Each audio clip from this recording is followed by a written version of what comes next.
السلام عليكم ورحمة الله وبركاته، متابعي قناة IQ تكنولوجي العراقي للمعلوميات. وياكم اليوم بدرس جديد من سلسلة تطبيقات ينصح بها. طبعا درسنا لهذا اليوم هو تحميل لعبة ليونيل ميسي رانر، واللعبة الثانية لمحبي الرياضة. طبعا هذه الألعاب.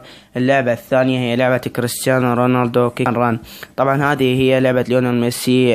عندك شخصية هي شخصية ليونيل ميسي راح تتحكم بها. بطبيعة الحال في بداية كل لعبة راح يعطيك توجيهات وتعليمات شلون انت راح تلعب وطريقة التحكم بالجيم بلاي مال اللعبة. عندك هنا طور الترايننج، يعني تتدرب بيه وتلعب لعب مفتوح. وعندك هنا الميشنز، المهمات اللي يعطيك اياها وانت لازم تكملها. في كل قارة عندك مهمات، عندك مجموعة من المهمات لازم تفتحها وتلعب، وهو راح يعلمك البداية عن طريقة اللعب. وهذا الشوب راح تشتري من عنده باكات يعني تساعدك باللعب، وباور ابس، والألبوم مال الصور. اعتقد لما تفتح صورة راح تتغير الشخصية اللي عندك حسب ما اظن. وعندك هنا رانكينج انت واصدقائك او انت والعالمي، وهنا الانجازات اللي انت محققها. الان اعزائي السادة راح نروح على اللعبة الثانية. هذه هي اللعبة الثانية أعزائي، هي لعبة رونالدو كيك ران. طبعا اللعبة الأولى من إصدار شركة كيوبي 9، اللعبة الثانية من إصدار شركة هيوغو جيمز.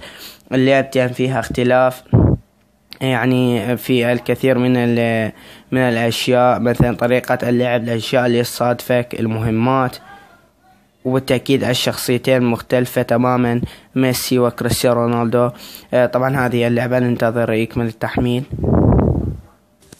هذه هي اللعبة الثانية أعزائي، لعبة كريستيانو رونالدو. شوف هاي اللعبة قدامكم، راح نقول لها تاب تو بلاي. طبعا لعبة ليونيل ميسي فيها أشياء أكثر، بها مهمات أكثر. لعبة كريستيانو رونالدو مجرد إنك تركض، يعني ما عندك مهمات أو أشياء صعبة أو أكثر من طور للعبة وأكثر من مكان، والشخصية ما تتغير، تبقى هي ذات الشخصية مثل ما تشوفون. لعبها صح أصعب من لعبة ليونيل ميسي، طريقة اللعب أصعب من لعبة ليونيل ميسي، ما بها أشياء صعبة هاي اللعبة. هذا طبعا روابط ستجدونها أسفل الفيديو. هذا كل ما كان في درسنا لهذا اليوم، وشكرا لحسن المتابعة. إذا أعجبكم الفيديو لا تنسوا اللايك والاشتراك في القناة ليصلكم كل جديد، ولا تنسوا أن تطلبوا ما تريدوه منا في قادم الأيام في خانة التعليقات.